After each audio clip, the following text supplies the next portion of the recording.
O ar de Charleston, Carolina do Sul, pendia pesado e doce, como um véu de gardênias e segredos antigos.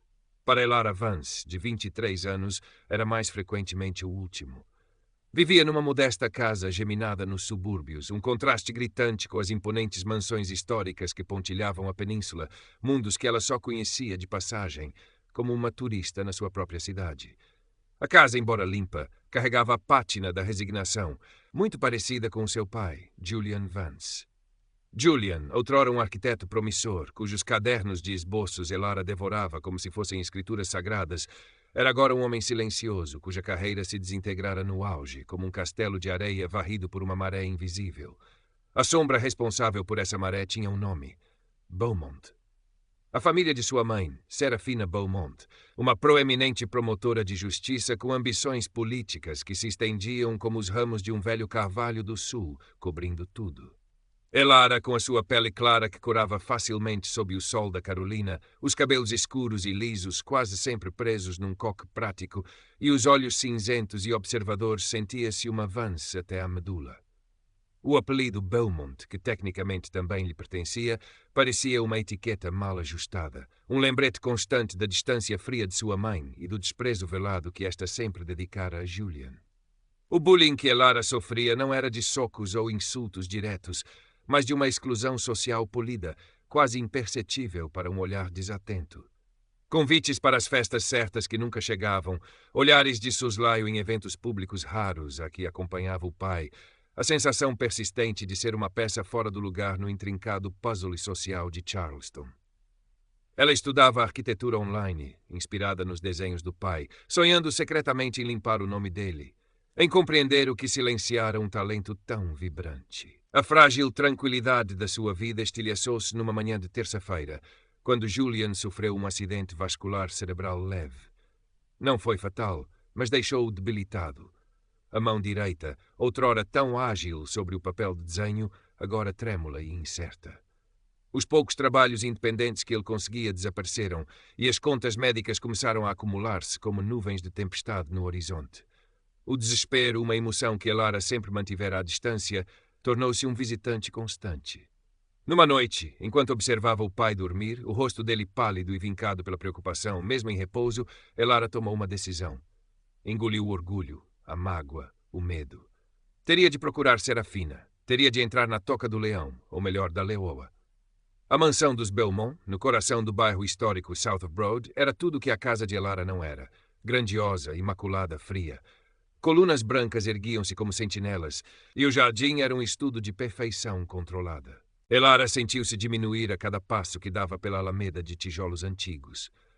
Serafina recebeu-a no seu escritório particular, um compartimento revestido a mogno escuro, com vista para um jardim de rosas impecáveis. Aos 50 anos, Serafina Beaumont era a personificação do poder e da elegância sulista. Cabelos negros perfeitamente penteados, um vestido de corte impecável que gritava discrição cara, e um olhar que conseguia ser simultaneamente penetrante e desinteressado. Elara, disse Serafina, a voz suave como seda, mas com um fio de aço. A que devo esta surpresa? Elara expôs a situação de Julian, a voz a falhar inicialmente, mas ganhando firmeza à medida que a preocupação pelo pai se sobrepunha ao seu próprio desconforto. Serafina ouviu os dedos tamborilando levemente sobre a secretária de mogno polido. Quando Elara terminou, houve um silêncio calculado. Lamento saber do estado de Julian, disse Serafina finalmente. Claro que ajudarei. Uma pausa. Contudo, há condições. Julian precisa de cuidados adequados, talvez numa instituição que possa gerir as suas necessidades. E você, Elara, talvez devesse considerar um futuro mais estável. Tenho algumas ligações, um cargo administrativo, algo discreto. As palavras eram como pequenas farpas de gelo. Uma instituição para Julian.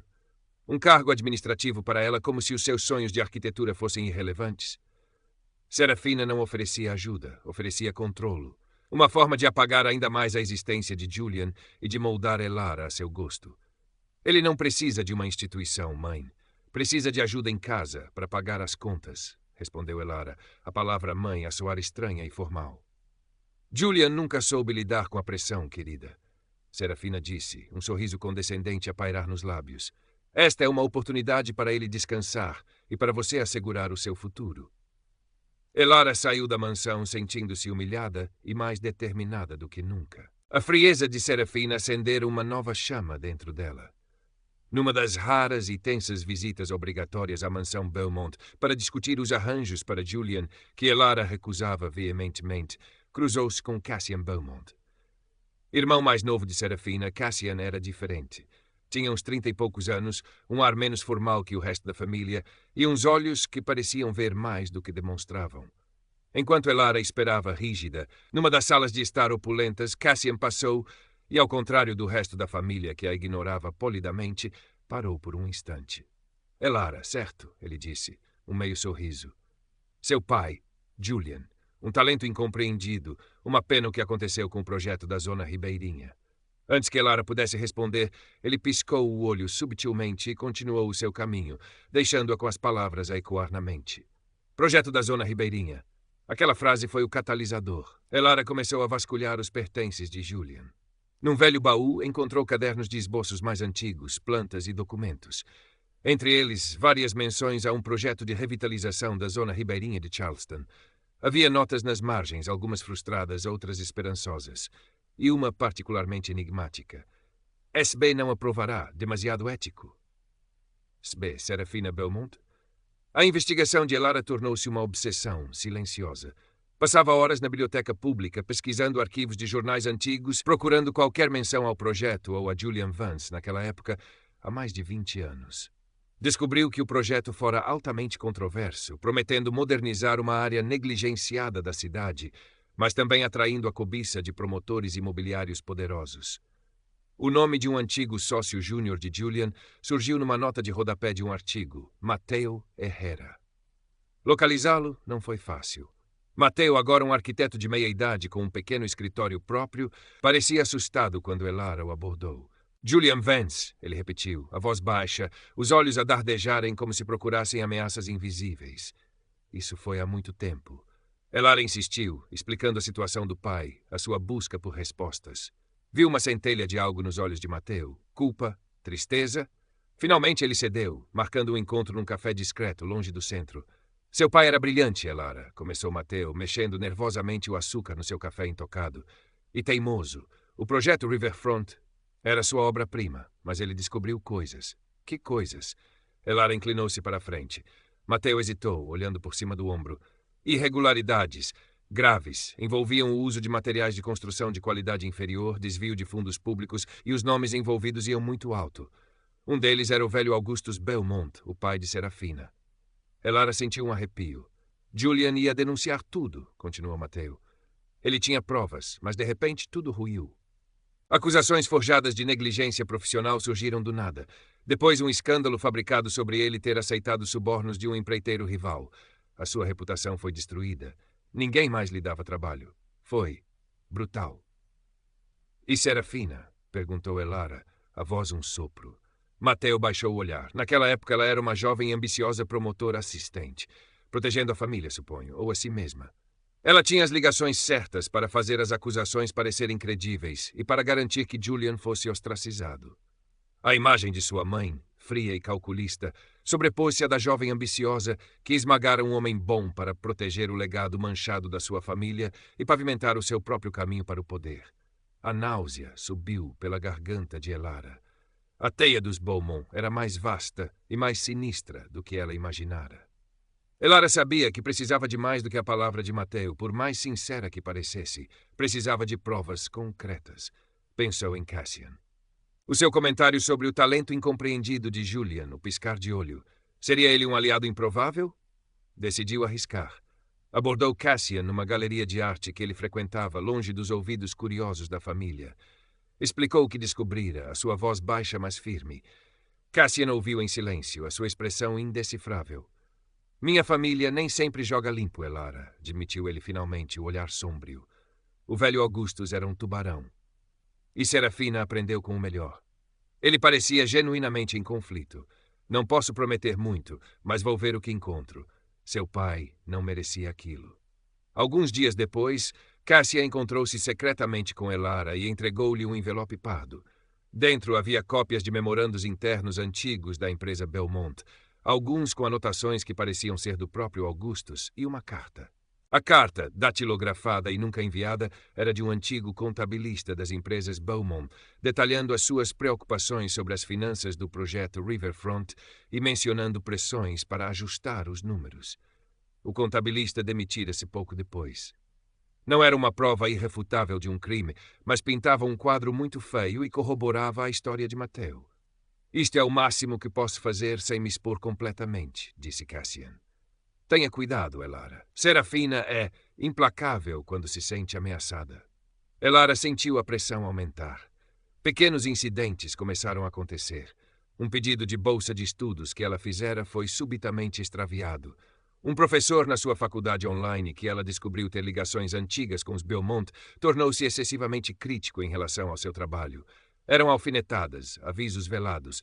Serafina sabia que ela estava a remexer no passado. O clímax da ascensão política de Serafina Beaumont aproximava-se. O lançamento oficial da sua candidatura à Procuradora-Geral do Estado da Carolina do Sul. O evento seria realizado no Hibernian Hall, um dos edifícios mais icônicos e históricos de Charleston, um local que exalava poder e tradição sulista. A elite da cidade estaria presente, juntamente com a imprensa estadual e nacional. Para Serafina era a coroação, para Elara era o palco.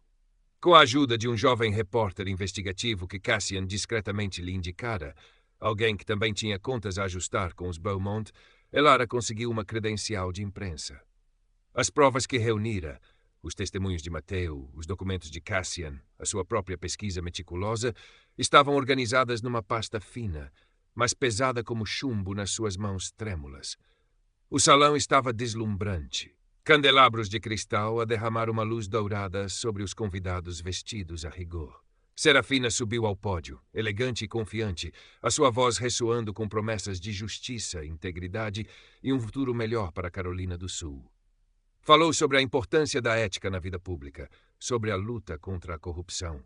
Elara, posicionada discretamente perto da área reservada à imprensa, sentiu o estômago revirar com a hipocrisia. Quando Serafina abriu para perguntas, o repórter aliado de Elara foi o primeiro a levantar a mão. Mas, antes que ele pudesse falar, Elara deu um passo à frente. Todas as cabeças se viraram. Um murmúrio percorreu o salão. Somente, a voz de Elara soou surpreendentemente clara e firme no microfone que o repórter lhe estendeu. Meu nome é Elara Vance, filha de Julian Vance.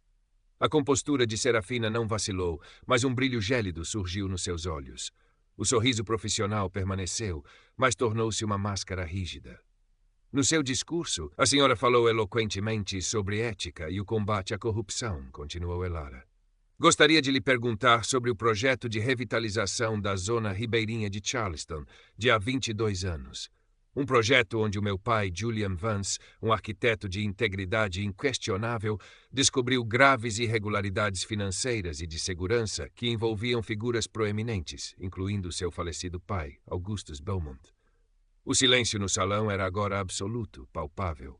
Os flashes das câmaras começaram a disparar freneticamente. O meu pai preparava-se para denunciar esse esquema, prosseguiu Elara, a emoção a embargar-lhe a voz, mas a sua determinação inabalável. Mas, subitamente, a sua carreira foi destruída por acusações falsas de negligência e suborno. Acusações que, segundo as minhas investigações, tiveram origem em círculos muito próximos da senhora, na altura uma jovem e ambiciosa promotora. Tenho aqui documentos e testemunhos que sugerem um padrão de encobrimento e destruição de reputação. Elara ergueu a pasta. Senhor, Beaumont, como concilia a sua atual plataforma de integridade com as ações tomadas no passado para silenciar um homem que apenas tentava fazer o que era certo, protegendo assim os interesses financeiros e a reputação da sua família? Serafina permaneceu imóvel por um momento, o sorriso congelado. Tentou responder, desqualificar Elara como uma jovem confusa e ressentida, mas a precisão dos factos, a menção a documentos, a dignidade tranquila de Elara, tudo conspirava contra ela. A máscara começou a rachar. Podia-se ver a fúria controlada nos seus olhos, a ligeira contração do seu maxilar. O murmúrio no salão transformou-se num alvoroço contido. A história perfeita de Serafina Beaumont acabava de ganhar um capítulo inesperado e sombrio. O evento terminou em caos controlado. A equipa de Serafina rapidamente a retirou do palco, mas o estrago estava feito. Nos dias seguintes, a história explodiu. Os jornais e noticiários locais, e até alguns nacionais, pegaram nos detalhes, nas alegações da filha esquecida. A campanha de Serafina, antes uma marcha triunfal, estagnou, atolada em negações e tentativas de controlo de danos. Investigações jornalísticas mais aprofundadas começaram, desenterrando mais esqueletos do passado dos Beaumont. Para Julian, a notícia foi um bálsamo agridoce. Elara sentou-se ao seu lado, lendo-lhe os artigos, a sua mão a segurar a dele, agora menos trêmula. Não havia triunfo no rosto de Julian, apenas uma profunda e cansada tristeza que parecia finalmente começar a dissipar-se. Ele olhou para Elara, os olhos úmidos. Você tem a força que eu perdi, minha filha, sussurrou ele. Obrigado. Uma lágrima solitária rolou pelo seu rosto, a primeira que Elara ouvia derramar em anos. A sua saúde, como que por milagre, começou a mostrar ligeiras melhorias. O peso do silêncio fora, em parte, levantado. Elara afastou-se do circo mediático. Recusou entrevistas lucrativas, propostas para livros. O seu objetivo nunca fora vingança ou fama. Fora a verdade, a dignidade do pai, a sua própria libertação da sombra dos Beaumont. Voltou aos seus estudos de arquitetura com renovado vigor, mas com uma nova perspectiva. Os arranha-céus e os projetos megalômanos já não atraíam. Encontrou inspiração em projetos comunitários, em arquitetura sustentável, em espaços que serviam as pessoas, não o ego. Sentia-se, pela primeira vez, verdadeiramente livre do bullying invisível, do peso do nome Vance em certos círculos. Agora era um nome associado à coragem. Serafina Beaumont não foi presa. As provas, embora moralmente condenatórias, eram difíceis de traduzir numa condenação criminal depois de tantos anos. Muitos dos crimes potenciais haviam prescrito. Mas a sua carreira política sofreu um golpe fatal. Retirou a sua candidatura, alegando motivos pessoais e ataques infundados à sua família. Recuou para as sombras da mansão Beaumont, a sua imagem pública manchada, a sua ambição frustrada. Dentro da família, o escândalo causou fissuras. Alguns cerraram fileiras em torno dela, outros, como Cassian, distanciaram-se. Cassian visitou Elara uma última vez antes de anunciar que se mudaria para o norte, para longe da influência familiar. Você fez o que era certo, Elara, disse ele, um respeito genuíno no olhar. Talvez haja esperança para alguns de nós, Beaumonts, afinal. A relação dele com Serafina e com o establishment da família estava irremediavelmente quebrada. Ele escolhera a sua consciência.